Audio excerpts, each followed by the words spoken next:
But you got to eat. You got to eat all the Asian food you can.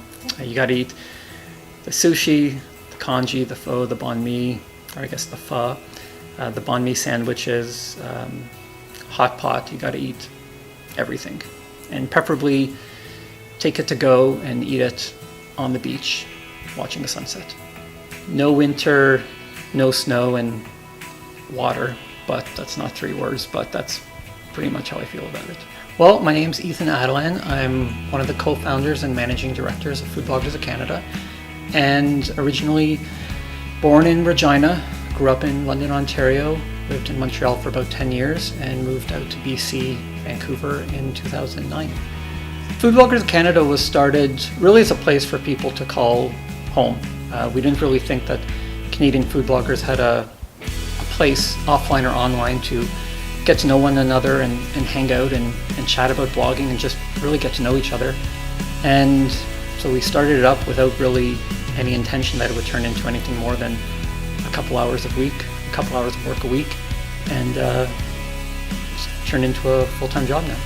The nice thing about FBC is that there's 2 of us, so we're always bouncing ideas off of each other, and thankfully we agree on most everything, but we definitely disagree on some things. But we always hear each other out, and I'll say it's a 50-50 in terms of who's right and who's wrong, but I would definitely say that the best thing about doing something on my own is that I'm not on my own, it's the 2 of us. We met through Twitter, the good old-fashioned social media way. Probably started chatting, I would say, in 2009 or 10, and we finally met in the summer of 2011. You got to take the leap. When I decided to start this sort of entrepreneurial life, I woke up one morning and I decided that was the day I needed to start, and that was the day I decided to quit, because I didn't want to be in the same position a year from now, regretting not having done something. So just got to go for it. I just love food. Foodie has always had that weird, pretentious feel to it, and I like a hole-in-the-wall, cash-only restaurant for a bowl of soup as much as the next person. But insofar as what I wish someone would know about me as an entrepreneur, just the fact that, even though I am, often traveling or, having lunch or going for an afternoon run, I'm not always tweeting and sharing photos of, working till 2 a.m.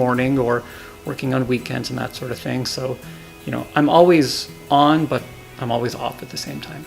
When I left my full-time job a couple years ago to pursue FBC full-time, I did a trip to Southeast Asia for a few months, and one day we were biking on bicycles through Cambodia in Siem Reap, and we came across this deep-fried sort of seafood crackery bread thing, and it was just being made by a woman on the side of the road, and it was just the most incredible thing that I've ever had. And I remember eating it and taking a photo of it and not realizing that, this is what I wanted to do. Obviously there was a work component to it as well, but I was in the middle of nowhere. No one at that time knew where I was, and yet I'm having this amazing snack on the side of the road with some friends that I just made that day. And to me, that was sort of a really cool moment where I sort of realized I had been working towards that. For those who want to get into food blogging, the nice thing is the barrier to entry to start a food blog is pretty minimal.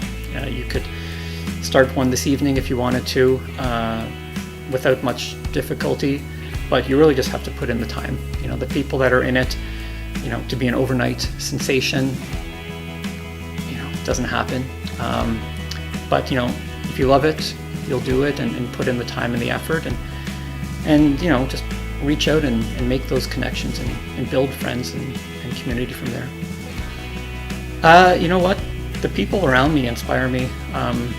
I jumped on Twitter when I started my food blog, the original food blog that I had, Taste Better with Friends, before it transitioned to Feeding Ethan a couple years ago. And I met so many great amazing people on Twitter and online that I've met in person through conferences that I've attended, conferences that we've organized through FBC, and the number of people that are doing really cool things, and a lot of, whether it's personal projects on their own part-time or whether they're fulfilling their own sort of entrepreneur dream. That's really what sort of keeps me going. So Vancouver is home right now, and it's an amazing place to live, and I wouldn't trade it for anything, but I've given myself the opportunity to work from everywhere. Vancouver just happens to be a great place to live right now.